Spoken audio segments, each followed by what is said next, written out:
Good morning friends, welcome back to my channel. I hope आप सब अच्छे होंगे, मैं भी अच्छी हूँ। तो सुबह के बज रहे हैं 6:30।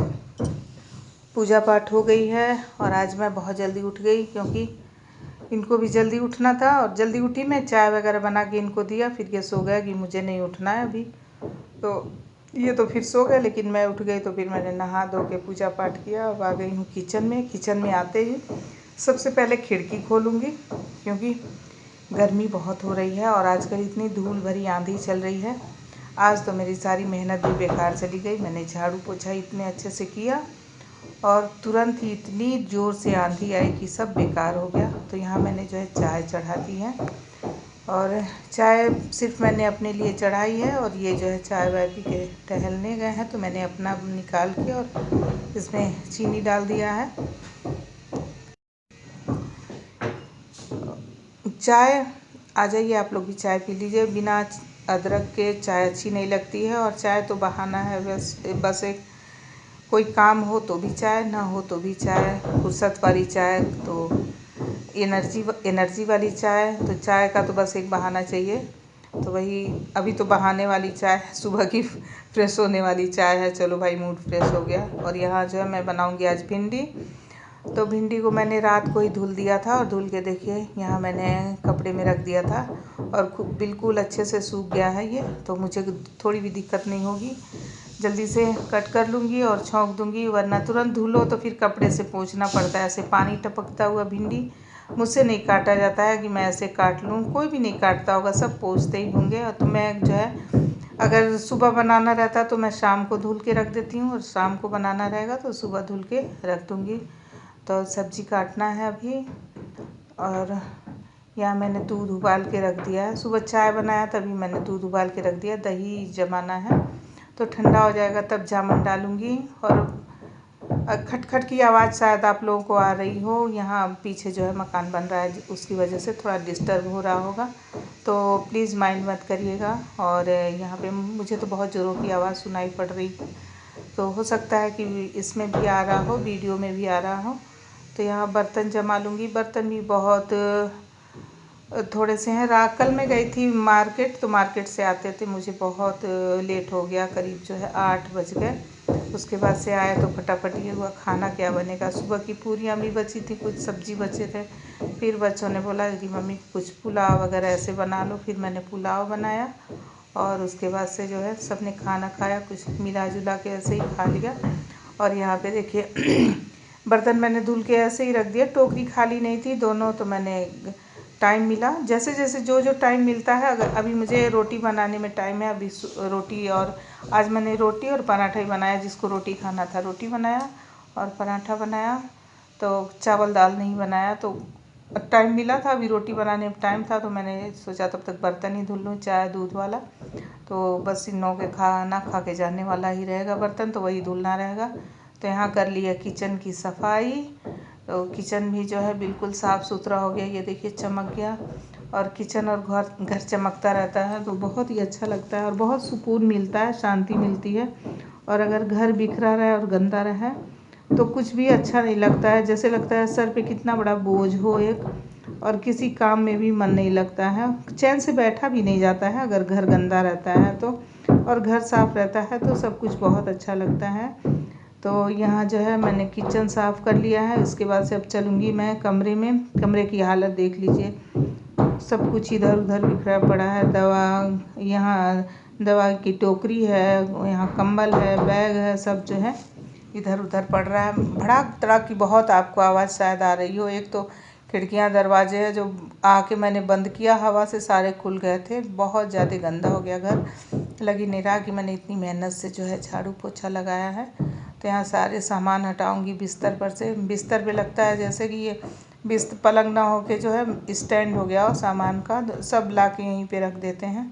तो यहाँ जो जहाँ का सामान है वहाँ रखूँगी, फिर उसके बाद से बिस्तर सही करूँगी। रोज़ पूरी ज़िंदगी निकल जाती है यही सब करने में। रोज़ वही का बनाना, खाना, मांजना, धोना और फिर साफ़ सफाई, तो पूरा समय निकल जाता है जिम्मेदारियां निभाते निभाते। कब जो है बच्चे से जवान, जवान से बूढ़े हो जाते हैं लोग, पता ही नहीं लगता है। तो यही जिम्मेदारियों का जो है बोझ उठाते उठाते जीवन सारा बीत जाता है। तो यहाँ जो है मैंने बिस्तर सही कर लिया है। अब इसके बाद से जो है अब आगे वाले कमरे में जाऊँगी। तो बारी बारी तीनों कमरे करते करते मुझे और पूरा घर साफ़ करते मुझे करीब 1.5 से 2 घंटे लग जाते हैं। और मैं फटाफट जल्दी जल्दी करती हूँ। तो अगर जिस दिन मैं धीरे धीरे बात करते करते काम करती हूँ ना, उस दिन तो मुझे काफ़ी टाइम लग जाता है। और रोज़ कोई ना कोई बैठा ही रहता है बात करने के लिए, लेकिन मैं रुकती नहीं हूँ, मैं काम करती रहती हूँ और बातें भी करती रहती हूँ। अगर बैठ जाऊँ तो मेरा काम जो है बहुत ही लेट हो जाएगा। तो यहाँ जो है यहाँ का कमरा सही हो गया। अब मैं आ गई आगे वाले कमरे में। तो यहाँ भी देखिए यही हाल है, सब चीज़ पड़े हैं। पहले मैं पर्दे लगाऊंगी, खिड़की वगैरह तो बंद कर दिया था मैंने सुबह ही। तो यहाँ पर्दे लगा के फिर उसके बाद से जो है, क्योंकि धूप बहुत तेज़ आ रही है और पर्दे ना लगाओ ना तो बिल्कुल कमरा जो है गर्म क्या हो, बिल्कुल लगता है जैसे आग निकल रहा हो। तो मोटे मोटे पर्दे हैं जिसकी वजह से जो है थोड़ा राहत मिलता है। तो वैसे तो गर्मी पड़ने लग गई तो कुछ भी राहत नहीं मिलेगी, लेकिन फिर भी ठीक रहता है। और यहाँ जो है बिस्तर सही करूँगी। बिस्तर सही करने के बाद से फिर जो है वही झाड़ू लगाऊंगी। ये कुर्सी पे देखिए नए कपड़े पड़े हैं। कल मैंने ये मार्केट गई थी, वहाँ से ये चप्पल लिया बेटी ने, उसी की थोड़ी शॉपिंग करनी थी। कल जो है अमेज़ॉन से भी कुछ सामान मंगाया था उसने, तो वो भी आ गया। और बाहर गए थे हम लोग, मार्केट गए थे, वहाँ उसके लिए कुछ कपड़े लेने थे। उसकी फ्रेंड की शादी है, तो सॉरी शादी नहीं, इंगेजमेंट है, उसमें जाना है, तो उसके लिए कपड़े लिए थे। तो यहाँ देखिए मैंने जो है ये भी बिस्तर सही कर लिया। और उसके बाद से जो है अब लगाऊंगी झाड़ू। पहले अब मैं झाड़ू लगाती हूँ ना, तो जितने भी ये मेज कुर्सी हैं प्लास्टिक वाले, भारी रहता तब थोड़ी उठा पाऊँगी मैं बच्चों, ये जो प्लास्टिक वाले हैं ये मैं उठा के जो है ऊपर पलंग पे रख देती हूँ, ताकि मुझे झाड़ू पोछा करने में थोड़ी भी दिक्कत ना हो, फटाफट फटाफट हो जाए। क्योंकि बीच बीच में ये आते रहते हैं ना, तो मुझे जो है दिक्कत होती है थोड़ी झाड़ू पोछा करने में। तो यहाँ देखिए मैंने ये रख दिया। कुर्सी भी मैंने बीच वाले कमरे में जो है दीवान पे रख दिया है। और ये जितने डोरमेट हैं इनको झाड़ूंगी, झाड़ के जो है बाहर रख दूँगी तखत पे। और जब झाड़ू पोछा लगा लूँगी फिर लेके और जहाँ जहाँ के हैं सबको लगा दूँगी। तो इतना धूल निकल रहा है, देखिए बाहर बिल्कुल धुंध सा दिख रहा है धूल की वजह से। थोड़ा गया धूप तो बहुत ज़्यादा है, लेकिन धुंध भी है धूल की वजह से। तो यहाँ मैंने सब कुछ झाड़ लिया सारे डोरमेट वगैरह, और अब मैं लगाऊंगी झाड़ू। तो चलिए आज का टिप दे देती हूँ। आज का टिप है, अगर आपके चेहरे पे कील मुहासे के ऐसे भी दाग हो जाते हैं ना, काले काले धब्बे हो जाते हैं या दाग हो जाते हैं, हल्की छाइयाँ हैं, वैसे वो काली वाली छाइयाँ होती हैं वो तो ऐसे नहीं सही होंगी, लेकिन हल्के दाग धब्बे होते हैं, उसके लिए आपको जो इलाज बता रही हूँ, जायफल होता है ना, गरम मसाले में आता है, सुपारी की तरह से होता है गोल गोल। तो आप जायफल ले लीजिए और उसे गाय के कच्चे दूध में घिस लीजिए, उसे थोड़ा सा दूध डाल के, और सिलबट्टे का सिल होता है उस पर, या चंदन घिसने वाला छोटा वाला सिल होता है, उसको घिस लीजिए और घिस के उसका पेस्ट बना लीजिए और रात को लगा लीजिए और सो जाइए ऐसे। और सुबह नॉर्मल वाटर जो है उससे अपना चेहरा धुल लीजिए, तो बिल्कुल आपका चेहरा चमकने लगेगा और साफ़ हो जाएगा। तो एक बार ज़रूर ट्राई करिएगा, आपको ज़रूर इससे राहत मिलेगी और चेहरा बिल्कुल साफ़ हो जाएगा। हाँ, अगर काली छाइयाँ हैं जो बहुत ज़्यादा चेहरे पे हो जाती हैं तो वो नहीं होगा, लेकिन लड़कियां हैं जिनके कील मुहासे हो जाते हैं और दाग धब्बे हो जाते हैं, वो बिल्कुल साफ़ हो जाते हैं। हल्के फुल्के मुहासे हों तो वो भी सही हो जाते हैं।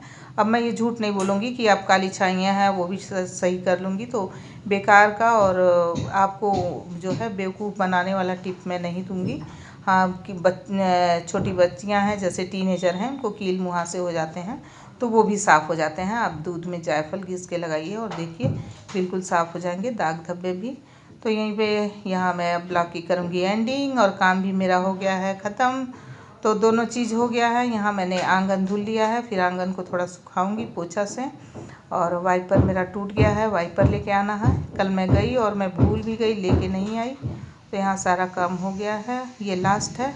और अब यहीं पे ब्लॉग की एंडिंग भी हो रही है। तो अगर मेरे चैनल पे आप नए हैं तो मेरे चैनल को प्लीज़ सब्सक्राइब कर लीजिए और एक लाइक ज़रूर कर दिया करिए। तो फिर मिलेंगे कल के ब्लॉग में। और ये देखिए अब ये टूट रहा है, इसको बनाती हूँ रोज़ और रोज़ जो काम करती हूँ लगाती हूँ, लेकिन ध्यान से उतर जाता है। ये भी जाते हैं तो मैं जो है ध्यान से उतर जाता है, नहीं मंगा पाती हूँ।